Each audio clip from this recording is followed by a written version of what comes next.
Hello नमस्कार, मैं सुहेल अख्तर। आप देख रहे हैं जनजन न्यूज। जनजन न्यूज में आप सभी का बहुत बहुत स्वागत है। तो खबरों के साथ मैं आपसे रूबरू हूँ।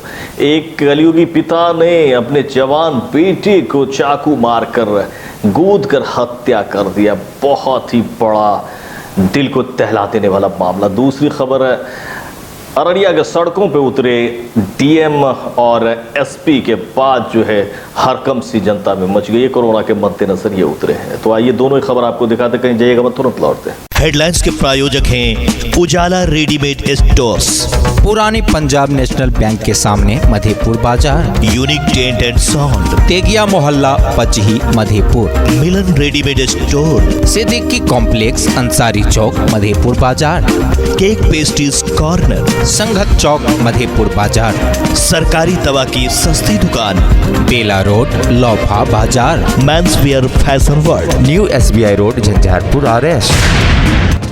तो आइए देखते खबरें विस्तार से। जैसा कि लोग जब किन्हीं को बेटा नहीं होता, जब औलाद नहीं होती, तो क्या क्या मन्नतें मांगते हैं, कहाँ कहाँ नहीं बेटा के लिए दर बदर पवाते रहते हैं, घूमते रहते हैं। यहाँ तक कि लोग कहते हैं कि मुझे औलाद नहीं है, मैं बे औलाद हूँ। औलाद की इतनी बड़ी कद्र होती है। और जब कोई पिता अपने औलाद जो कि 35 साल का बेटा को चाकू गोद कर उसकी हत्या कर दे, तो आप सोच सकते हैं, हाय रे नीतीश सरकार। तो आप खुद सोच सकते हैं क्या बीत रहा होगा उस माँ पर जिसके जवान बेटी को उसके एक पति ने और उसके यानी कि उस मृतक के पिता ने ही अपने बेटे का जब इस तरह से कत्ल कर दिया, तो क्या गुजर रही होगी उस गांव में और कैसा कोहराम मच रहा होगा उस इलाके में। आप ये सोच सकते हैं कि एक अपने ही बेटे का एक बाप ने हत्या कर दिया। बेटे के लिए तो क्या क्या नहीं करते, कहाँ कहाँ नहीं दर बदर भटक। ये बेटा तकरीबन 35 साल का है, जिसके कि अपनी पूरे भरा हुआ परिवार था, सब कुछ था, और उससे ऐसे एक दारू के नशे में, ये शराब के नशे में बेटे के इस तरह का कत्ल बहुत बड़ा सवाल भी उठाता है कि आखिरकार इस समाज में चल क्या रहा है। और हमारी सरकार के लाख कोशिशों के बाद भी सरकार कहाँ विफल रहती है। जो नशे में लोग इतना तक नहीं समझते कि इसी औलाद के लिए हमने क्या क्या नहीं किया, और आज उसी औलाद के चाकू गोद कर हत्या कर दी गई। ये दिखाते हैं आपको नसीर आलम की पूरी रिपोर्ट।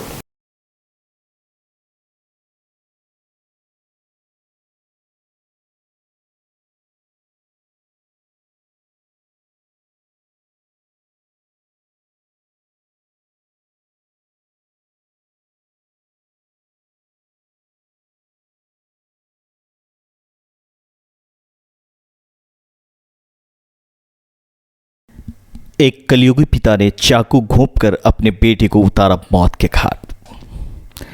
मामला सुपौल जिले के त्रिवेणीगंज अनुमंडलीय मुख्यालय अंतर्गत त्रिवेणीगंज थाना क्षेत्र के भवन गामा पंचायत मलहनमा वार्ड नंबर 13 की है। मृतक के परिजन व ग्रामीणों ने बताया कि मरने वाला युवक मुकेश शर्मा उम्र करीब 35 वर्ष है, जिन्हें मुकेश शर्मा के पिता हरि नारायण शर्मा ने शराब के नशे में छोटी सी घरेलू विवाद को लेकर कलयुगी पिता बनकर चाकू घोंपकर मार डाला।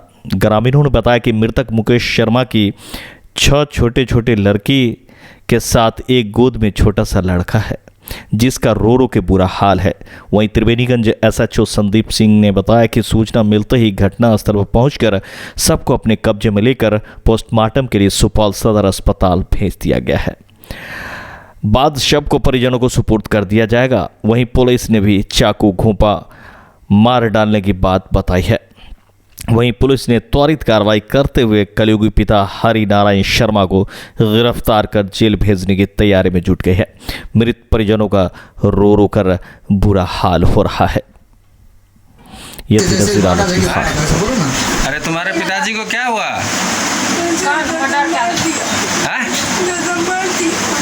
तुम्हारा दादा मार दिया?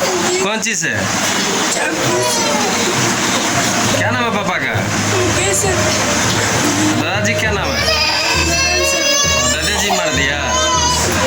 क्या भाई बहन है तुम लोग? 6 बहन 1 भाई है। मलहनमा पंचायत वार्ड नंबर कितना है? 13। यहाँ क्या मामला था? मामला यही था जो उसका बाप फुल दारू पिए हुआ था। क्या नाम है उसका? हरि नारायण शर्मा। अच्छा। तो वही हरि नारायण शर्मा वो बाप बेटा में तू में हुआ। और तू में के क्रम में मुकेश नहीं देख पाया जिसके हाथ में छुरा। और मुकेश उसका लड़का है? हाँ, जो मरा। हाँ। वो मारा छुरा। छुरा जब मारा तो उसके बाद हम भी आए। तो तब तक तो मुकेश लड़खड़ा गया था। और हरिनारायण वो छुरा छोड़ नहीं रहा था। तो किसी तरह उसके हाथ से छुरा हम लोग लिए। उसके बाद वहाँ से हरिनारायण मुकेश को जो है सो बाजार भेजे गाड़ी से। तो हॉस्पिटल जाते जाते ही हॉस्पिटल में दम तोड़ गया। मुकेश शर्मा हरिनारायण शर्मा क्या लगेगा आपका? हमसे छोटा भाई है भाई है? हाँ, मुकेश भतीजा है। दारू पीने में झगड़ा हुआ, उसी में मार दिया उसको? जी हाँ। कितना उम्र था लड़का का मुकेश शर्मा? मुकेश शर्मा का करीब 32-33 साल। क्या गो बाल बच्चा उसको? 6 गो लड़की है, 1 गो लड़का। जबकि दूसरी खबर है, अचानक से कोरोना की बूम होने के बाद अररिया में टीएम और एसपी, जिला पुलिस पदाधिकारी स्वयं दिख रहे हैं सड़कों पर, जिसके बाद हरकंप का माहौल है। ये पालन करवाने के लिए उतरे हैं गाइडलाइंस का, कोरोना के गाइडलाइंस का पालन कराने उतरे हैं खुद से, जिसके बाद लोगों में हरकंप सी मच गया। ये दिखाते हैं आपको अररिया से अरुण कुमार की खास रिपोर्ट। अररिया की सड़कों पर उतरे टीएमएसपी, लोगों में हरकंप। अररिया से अरुण कुमार की खास रिपोर्ट। अररिया फारबिसगंज शहर के सड़कों पर उतरे अररिया जिला पदाधिकारी प्रशांत कुमार एवं एसपी हृदय कांत ने किया अन्य पुलिस पदाधिकारियों के साथ किया सड़कों पर फ्लैग मार्च और लोगों की गाइडलाइंस का पालन करने को कहा, जिसे देख लोगों में हरकंप मची। बाहर से आ रहे लोगों के लिए तो जांच टीम बैठेगी। इस दौरान उन्होंने आम लोगों से एवं दुकानदारों से सरकारी गाइडलाइन के अनुसार दुकान खोलने की बात कही। वहीं पर उन्होंने कहा कि जिस तरह से प्रतिष्ठान एवं होटल, रेस्टोरेंट, मोबाइल दुकान, कपड़े दुकान, दवाई दुकान सहित अन्य दुकानों के लिए सरकारी गाइडलाइन जारी की गई है, जिसके अनुसार ही दुकान खोलनी है।